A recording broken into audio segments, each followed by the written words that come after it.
Gusto mo ba na siya ay mababaliw sa kakaisip sa'yo kahit nasaan ka man naroon ngayon at lalong-lalo na may tampuhan kayo sa isa't isa at hindi ka na niya pinapansin at hindi ka na niya pinapahalagahan pa?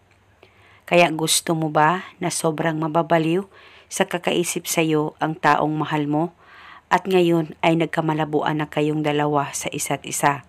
Kaya gusto mo ba na magkaayos kayong dalawa ng partner mo sa pamamagitan lamang nitong ritual na ibabahagi ko sa inyo ngayon? Pwes gawin ito na buo ang loob at tiwala mo dahil isa itong gabay para makatulong sa relasyon ninyong dalawa ng partner mo. Basta magtiwala lang at hilingin ng buong puso. Ang gagawin mo lamang bago ka matulog, kumuha ka ng panulat kahit anong kulay at iguhit mo lamang ito sa palad mo.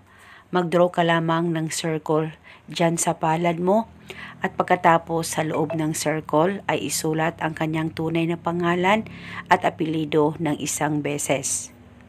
At pwede mong isulat sa left o sa right na palad kung saan kayo komportable na isulat ito. At pagkatapos mo na itong masulat, sa palad mo ay ilapit ang palad sa baba mo, mag-focus at mag-concentrate ka, pakaisipin mo siya ng mabuti at ibulong mo ang mga salitang ito.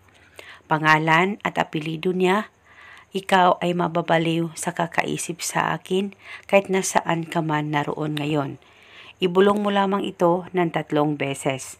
Pwede ka rin magdagdag o mag-iba ng hiling kung gusto mo ay wala pong problema. At pagkatapos ay halikan mo lamang ng 1 beses ang palad mo na may nakasulat na pangalan niya. At ganito lamang po kasimple at ito'y napaka-epektibong ritual. At huwag niyo pong kusang burahin ang nakasulat dyan sa palad mo, hayaan mo lamang ito. At kinabukasan, pwede mong ulitin ang paggawa nitong ritual basta gawin ito bago ka matulog. At depende po sa inyo kung hanggang kailan niyo po gustong gawin ang ritual na ito. At ito muna sa ngayon, maraming salamat po sa panonood. May God bless us all.